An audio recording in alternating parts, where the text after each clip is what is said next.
First up, the US President and First Lady will be travelling to Uvalde, Texas in the coming days. The President will try to console the families of the young shooting victims killed at the elementary school. While speaking at the White House during the rolling out of an executive order on police reforms, the President added remarks about the Uvalde shooting, saying that he is sick and tired of what's going on. Jill and I will be traveling to Texas in the coming days to meet with the families and let them know we have a sense, just a sense of their pain, and hopefully bring some little comfort to the community in shock, in grief, and in trauma.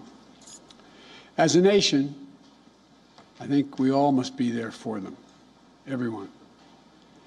And we must ask, when in God's name will we do what needs to be done to, if not completely stop, fundamentally change the amount of the carnage that goes on in this country?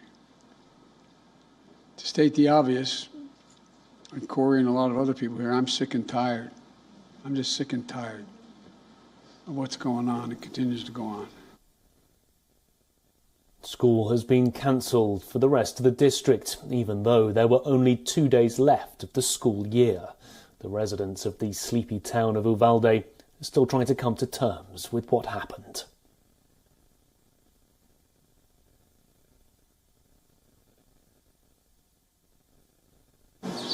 And it's just really sad that we have to go through this. I'm saddened by that. I'm angry at our government for not doing more about, gun control.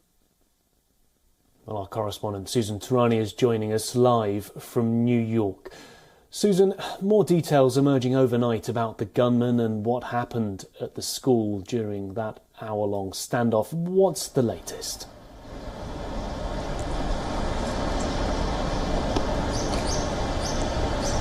That's right. A lot of details coming in. We do know now that there were a number of red flags. The gunman was in communication with a friend on social media, even going as far as telling someone that he was going to shoot his grandmother, the children, and then elementary school children.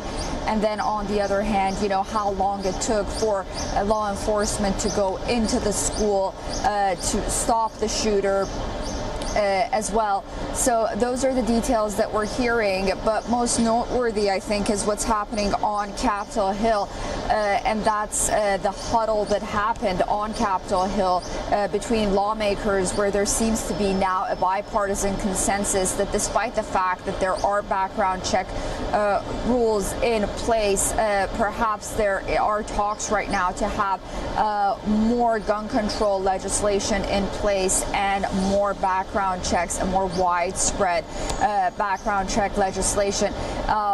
At least a discussion has been open regarding that, although lawmakers will go on recess before really passing any kind of substantial bill. As for now, vigils will be held for these innocent lives lost.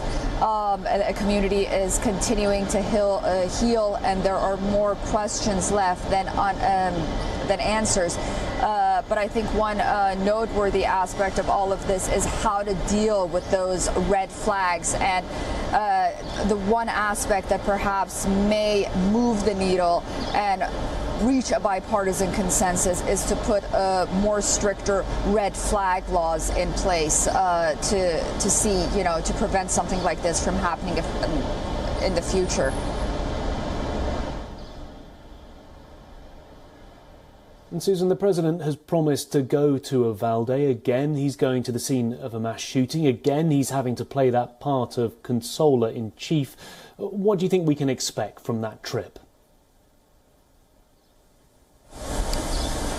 Yeah, the issue with that is the President has not laid out, first of all, what day he's going to go to Uvalde, and that's a cause for concern considering the fact that right after the Buffalo shooting, he was there immediately.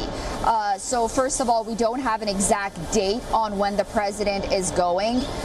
Second of all, he's calling for action without saying what kind of action he hopes to really, put forth in preventing something like this.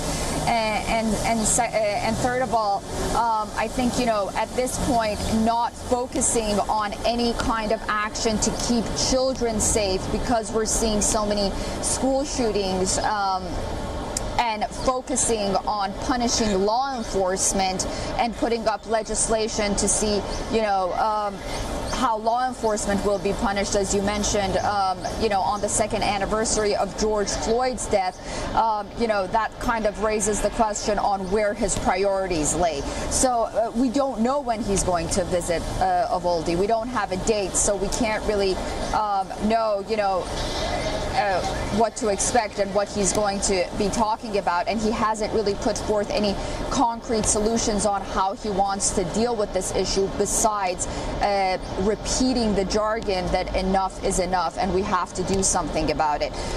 Many are saying that perhaps only the issue of dealing with guns, despite the fact that it's an important issue, since it's not garnering bipartisan support, maybe you should widen the net. Maybe he should focus on mental health issues. Maybe he should focus on other aspects of on why these shootings happen, but we yet to be informed on what the president's plans are and what he's planning on really doing with this tight-knit community, and I think they're waiting.